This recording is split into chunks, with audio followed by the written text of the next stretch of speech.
Good morning, good afternoon and good evening, wherever you are in the world today. My name's Paul Webb, I'm the founder of B2B Energy, and you are listening to Energy Speaks Back. Energy Speaks Back interviews energy experts from around the world.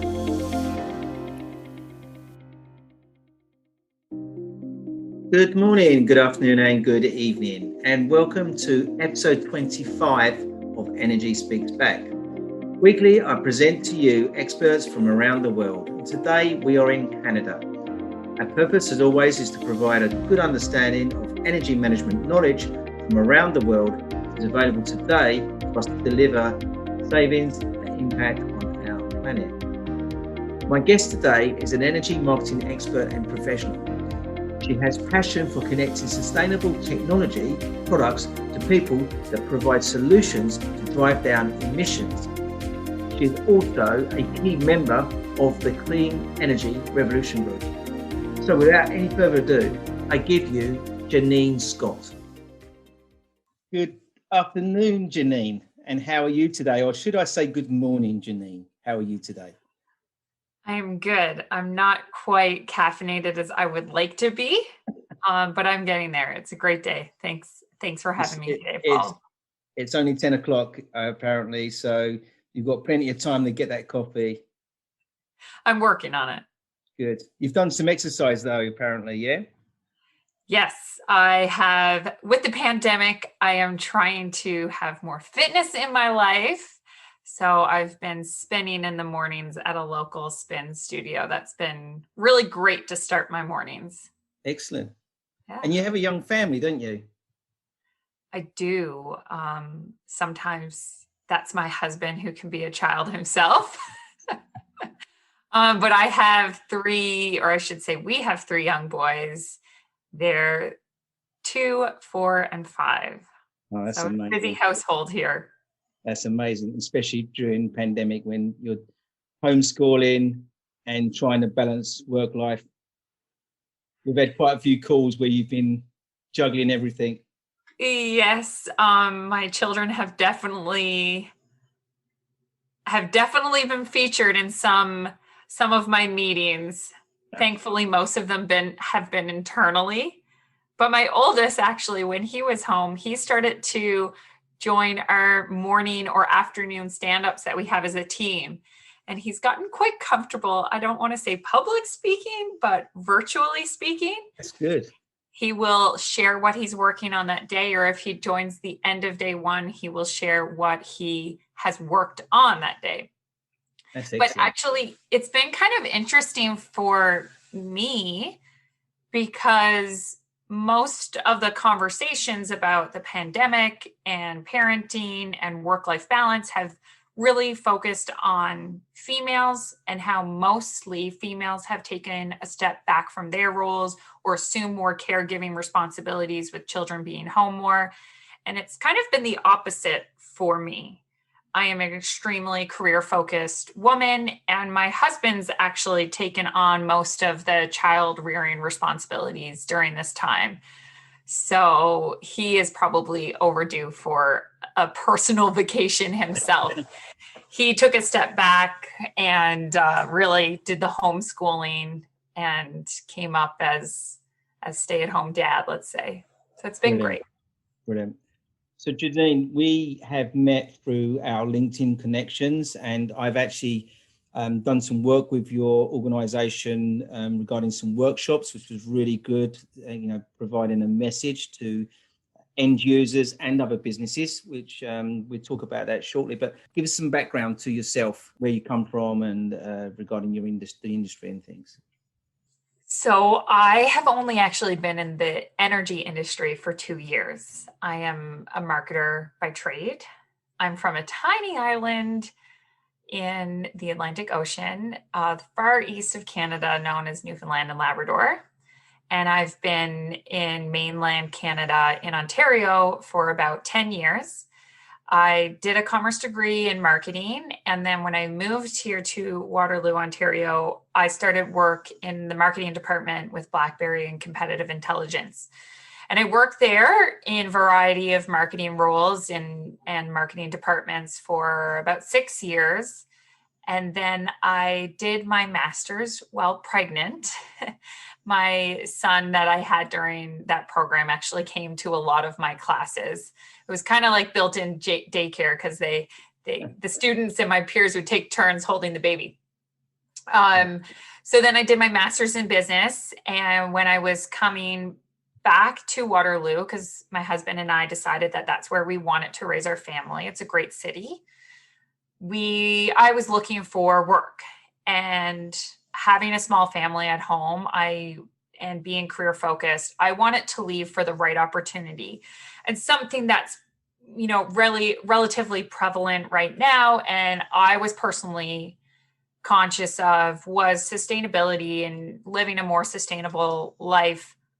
Not to bring the parenting thing into it, but when you have a child, you're aware of all these new things that you're buying, things that your child has. There's a direct correlation on the impact that you're having, both financially and towards the planet and whatnot. So I wanted to live in Waterloo and find a job where I could make a difference. And I connected with Thomas Van Stee, my current founder here at Enpowered, and I was having a chat with him. And the reason I wanted to have a chat before I applied to the job is often in the startup community, you need to know from a marketing perspective that you're working with a leader who's going to listen and appreciate the opinions that you're bringing. Sometimes when we look at marketing, there are different considerations. Research might show that the company needs to add a certain feature, or instead of delivering ABC, they need to actually forget about C and deliver ABD. And I needed to know that as a marketing leader, I was going to be working with a leader that would understand and listen to that feedback and would be flexible to change or shift as we need it to. And Thomas has shown time and time and again that he's a really great leader in times of change and listens to that. So that was about 2 years ago that I joined the Enpowered team. And it's been a pleasure and such a learning experience since then. Obviously, when we talk about sustainability, energy comes into play. And for the most part, everybody uses energy. Of course, there are communities that aren't necessarily connected or have terms of energy.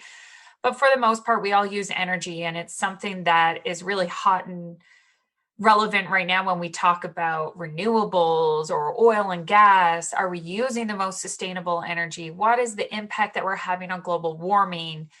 Things like that. And what we do at Enpowered is we really help connect assets and users directly to energy markets, which sometimes is really extremely complicated to do. And end users don't really understand that they can connect to those markets. Yeah. And that has a direct correlation on sustainability because prices fluctuate in the energy market, which again drive up our bills. But when the prices fluctuate, they typically fluctuate based upon the generation or the energy that's available at that time. And the energy prices tend to peak and skyrocket when we're turning on dirty power, as what people like to refer to it. These are natural gas peaker plants or different sources that aren't necessarily as clean. So not only do we help users save their energy costs and lower their bills, but we're actually lowering the emissions that are on the grid as well. So for us, and in terms of marketing, when you look at that, there's kind of there's two kind of views. Some people are solely focused on the costs, and that's great because as a side benefit, they're helping the planet. And some people are focused on the sustainability, and as a side benefit, they're lowering their costs as well. So that's a really long-winded answer to who am I, what's my story, and how I ended up in energy. And what's even funnier is my sister, who's older than I, is an electrical engineer by trade. And she's been, dealing with energy and electricity, through university and into her career. She actually does demand planning and generation planning for a system operator in Canada. And when I took this job, I said to her, when did you think we would be talking shop and talking energy in family gatherings? So it's kind of nice now. I even have that connection with her. I can almost talk at her level, but she's fantastic. I really look up to her. So long story short, I'm a marketer who is now in energy and has self-proclaimed herself to be an energy nerd.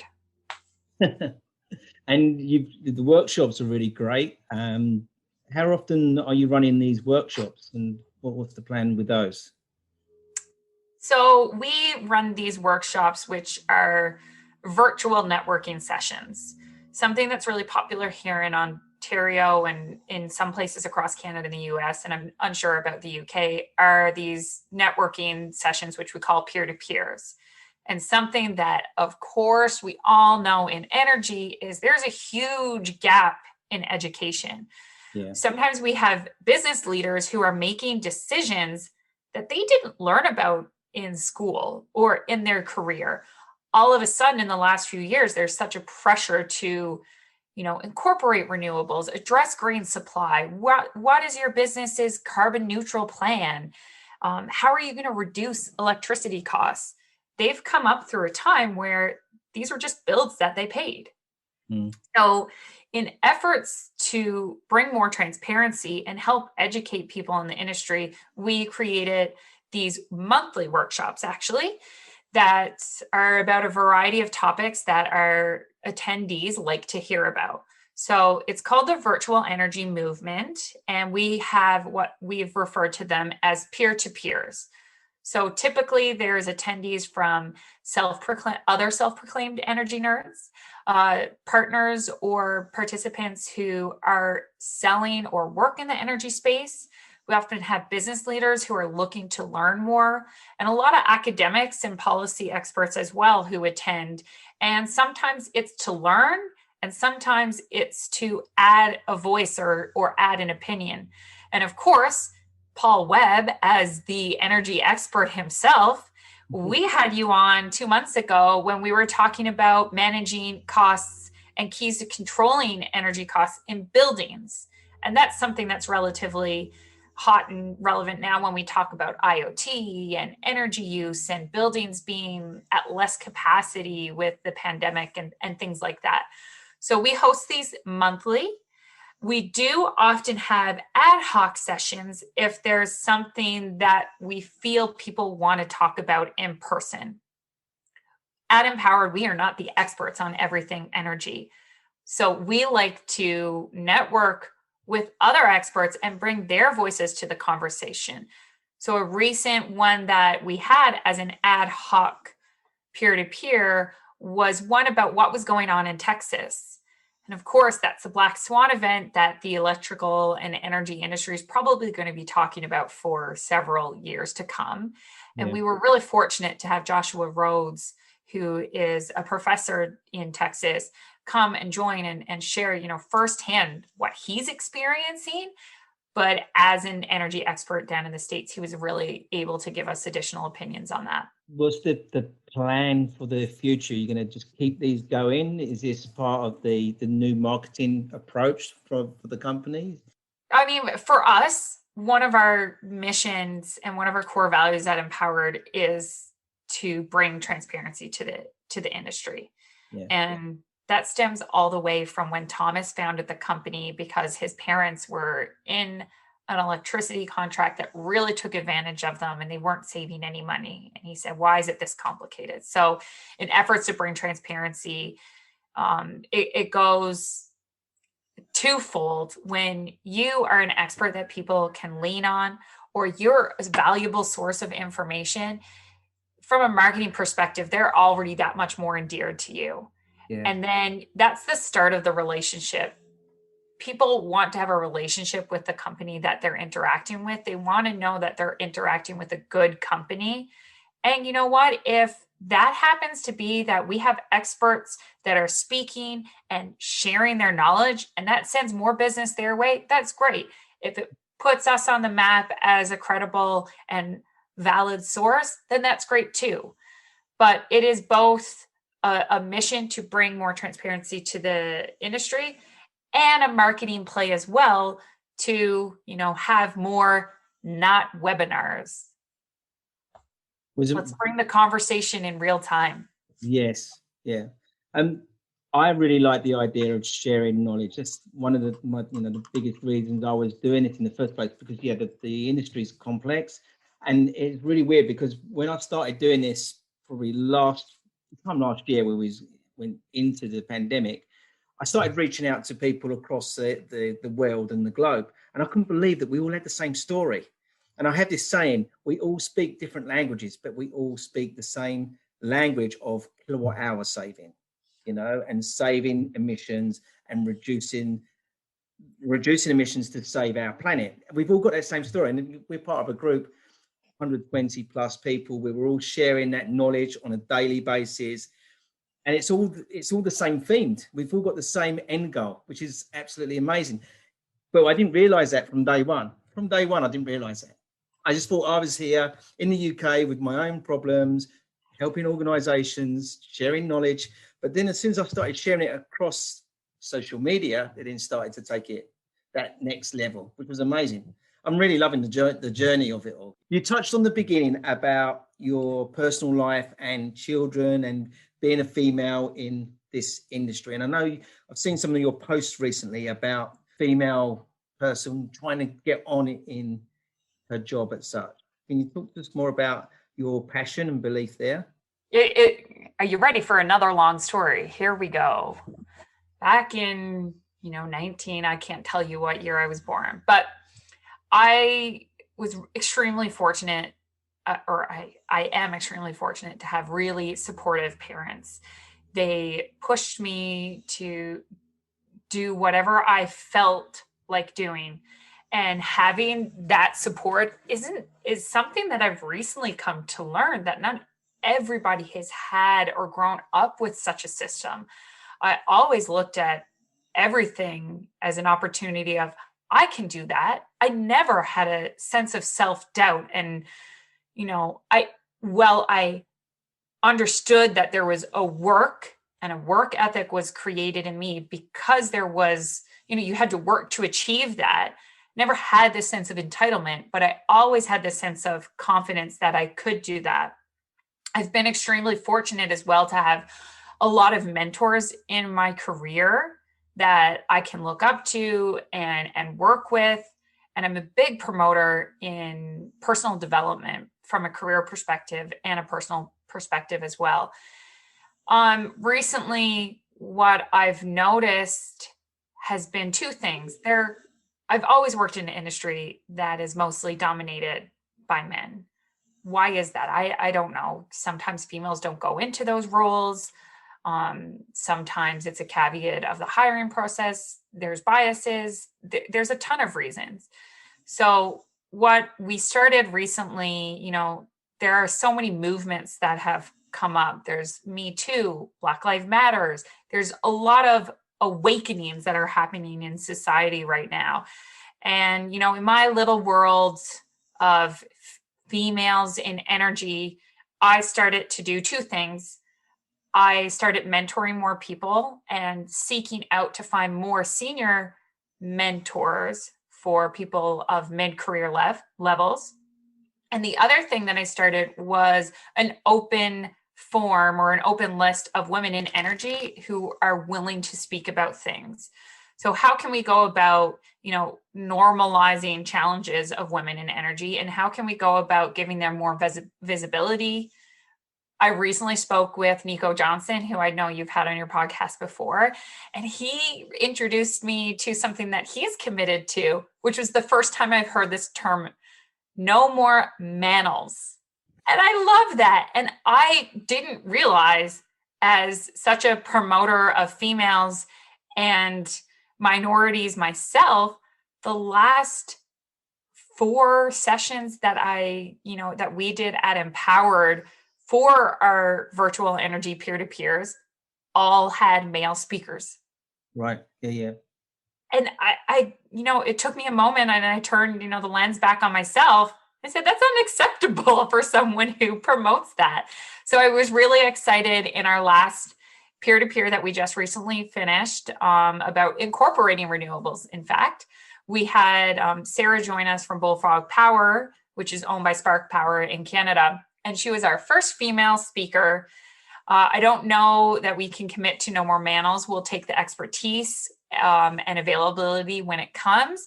But I am glad to, turn the lens on myself and learn to incorporate more females myself. So a lot of us in the energy industry have been given opportunities to get where we are, whether that's hard work or right person, right time. But as females and as leaders in any space, we have to remember to send that elevator back down. That's something that I keep saying. Yeah, that's good point. And sometimes it's hard as women because we don't necessarily have the time. So I also think it's very important for workplaces and companies to make sure that that's something that they're nurturing as well. And that's something that we have taken on at Enpowered as well. We organize weekly chats between different disciplinaries and different levels of leadership to help cultivate that those mentoring sessions are happening. I don't know if you're aware of this, but I do a lot of work for the women in utility networking. I've written some articles around exactly the same subject, so it's quite close to my heart as well. And I'm doing some mentoring for some females coming through the industry.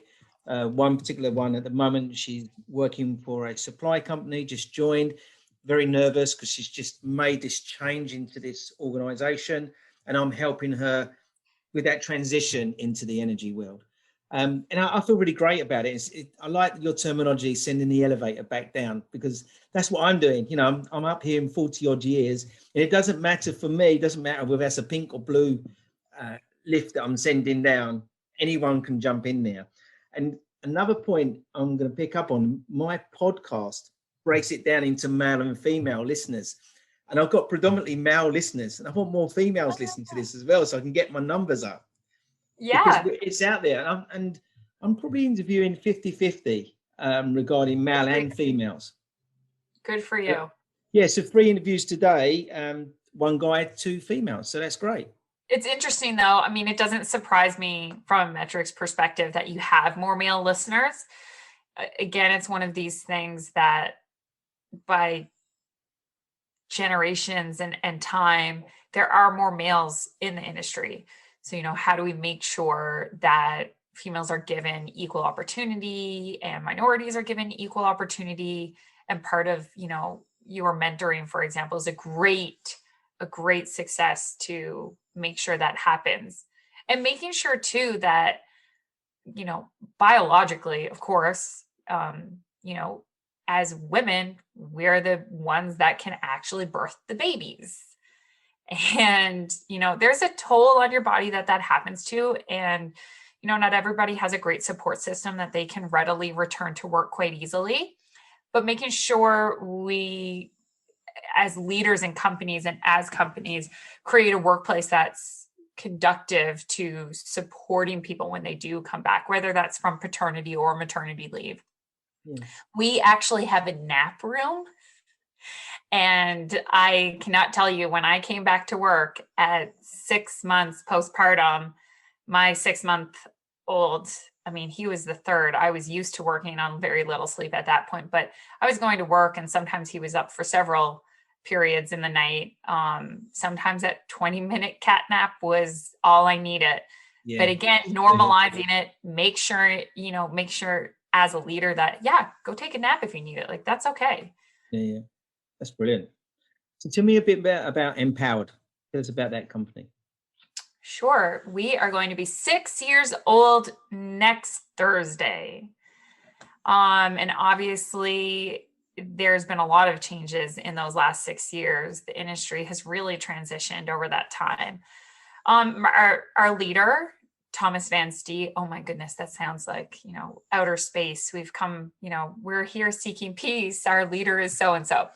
But Thomas created this company 6 years ago, again, when his parents' farm, which is a dairy farm, was locked into an electricity contract. They thought they were making the right decision, but unfortunately, it really took advantage of them and they weren't saving any money.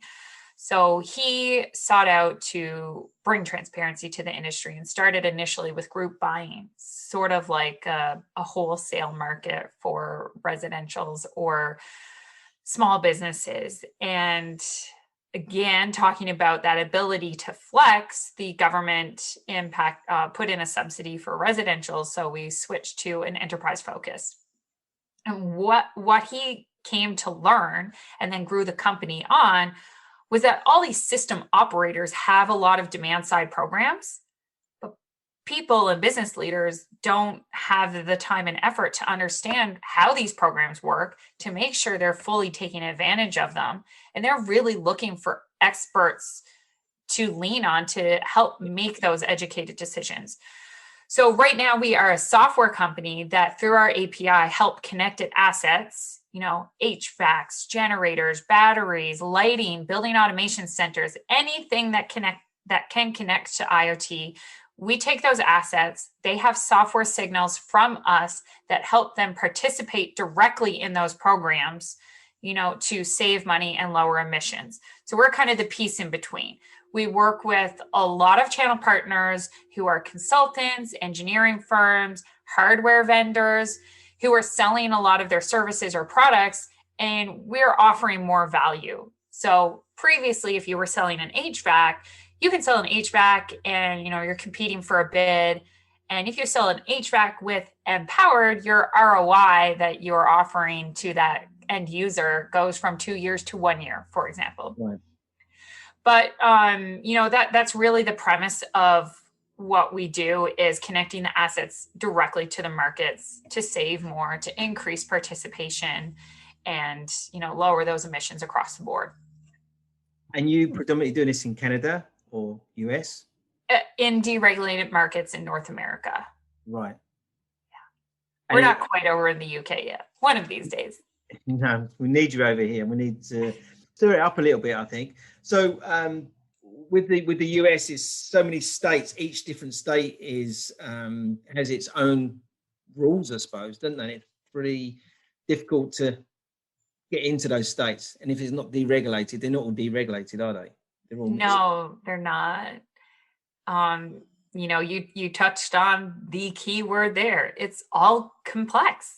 Yeah. It's confusing. I mean, in Ontario, for example, so we're one province, one state. Our system operator is, concerned simply with Ontario.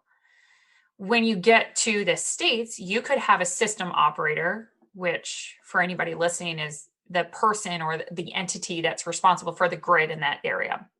You can have a system operator like PJM, for example, that manages a grid for several states.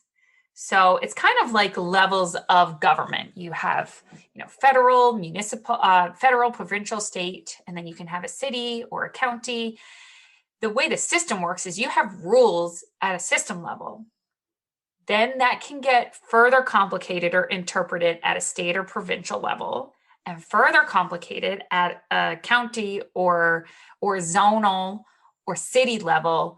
And part of what we do is when an end customer comes to us or comes to Enpowered, they upload their usage and we can tell them exactly, based upon a bunch of characteristics, where they're located, what system operator they're in, what their usage is, because sometimes there's minimum requirements based upon energy usage, based upon the industry they're in. A typical code can, signal different types of programs. We look at the holistic picture of that company and we spit out, here's exactly all of the programs that you can save in, and you can click and choose which ones you want to participate in. And we'll tell you down to the penny what you could actually earn or save based upon that.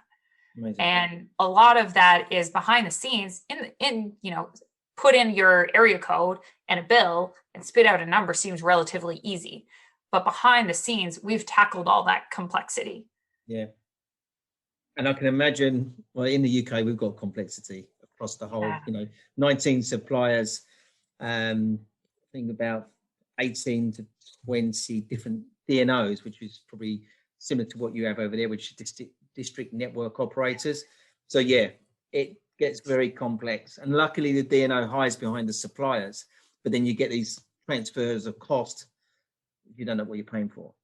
No, exactly. I mean, we've even had, a lot of costs that typically aren't tackled are transmission and distribution costs. I mean, for us, we look at everything, but transmission and distribution costs, we had a client recently last year, their transmission cost was astronomical.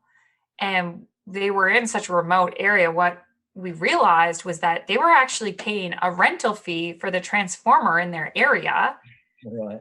to the utility or the operator. And they were better off based upon the rate that they were paying for the rental fee to actually purchase it. So they bought a transformer and saved money based upon that. But those are the complexities that are behind all these line items on your bill. Yeah. I mean, you look at us, we're a whole company that focuses on that. If you're a medium-sized business or a business that doesn't employ its own energy team, how can you be expected to know? You can't. I have a rule of thumb that if you're spending £1 million on your energy, you should have an energy manager working in your organization. Yeah. Or engaged. You're so right. You know what? And it's funny because I don't want to say it's funny, but it's interesting because recently with the pandemic and seeing layoffs and, garden, what is it you call it in the UK? Garden leave? Garden leave, yeah. Garden leave. Seeing some things happen that unfortunately affected some people's jobs. We actually saw a lot of energy managers that we worked with lose their roles. And then when the annual reports come in and they present those savings, I mean, they're paying for their role 10x, 100 times over. They're extremely valuable to the organization, but that there is just a signal about how much it's unappreciated and how big of an impact it has. So we're actually really happy to say that most of the energy managers that we work with have since been reinstated. I say this, I think people are bored with everything I say, but energy is your third largest expense. It is. It really is. And it doesn't matter where you are in the world. That is pretty much that position. Yeah. So I mean, Janine, in North America, it's about 20 to 40% of your overhead. So Janine, it's been great catching up with you, but I'd like to put all my guests under pressure. And I know you like pressure. So Janine,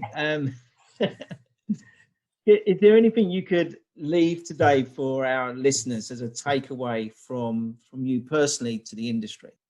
I'm going to come back to something that we believe at Enpowered, and I truly believe as well.